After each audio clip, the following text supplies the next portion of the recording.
Yeah, I mean, like obviously software is not an easy thing to buy. And people don't buy it all the time, so they don't really know how to buy it. Usually when you're trying to buy some software, you're probably gonna, as a buyer, you're gonna be going up against a salesperson who's like heavily trained to sell their software. And when you use, like, everyone knows like review sites can be gamed, right? Like there's review farms, there's AI, there's a lot of ways to get around that. And then throw in the fact that now with AI, there's like 1,000 different software applications to choose. Like just go on to Instagram and, like, if you're in business, you're probably getting targeted by 100 different ads for software.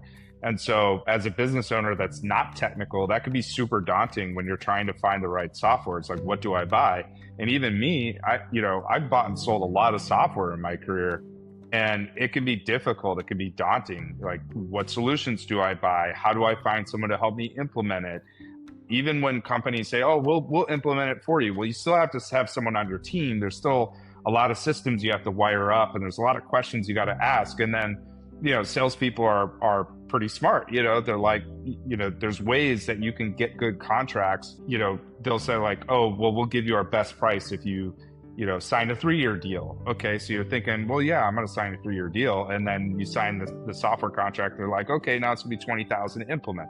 Okay, now you're going to have to buy these third-party tools because out of the box it doesn't work. You find out the way that you thought it was going to work, and then you buy the software, and then you get into it and you realize you don't need all the features. You're like, oh, I want to get out of the software, and then you realize, oh, they're not going to let you out of the software. It's X umpteen $1,000 to like cancel the contract.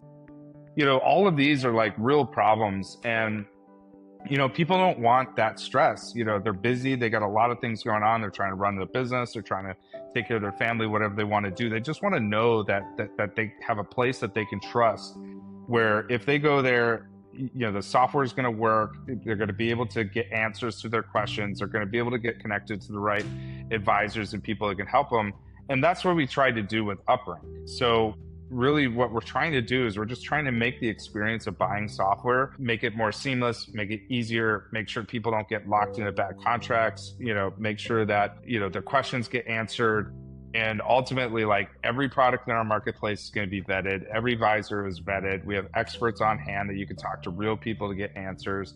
And we just want to make sure that people get the right tools for their business, are not overpaying for it, are not having to spend, countless hours in sales presentations, and ultimately that they get what they want out of it, which is a great tool that works for their business, that helps them grow.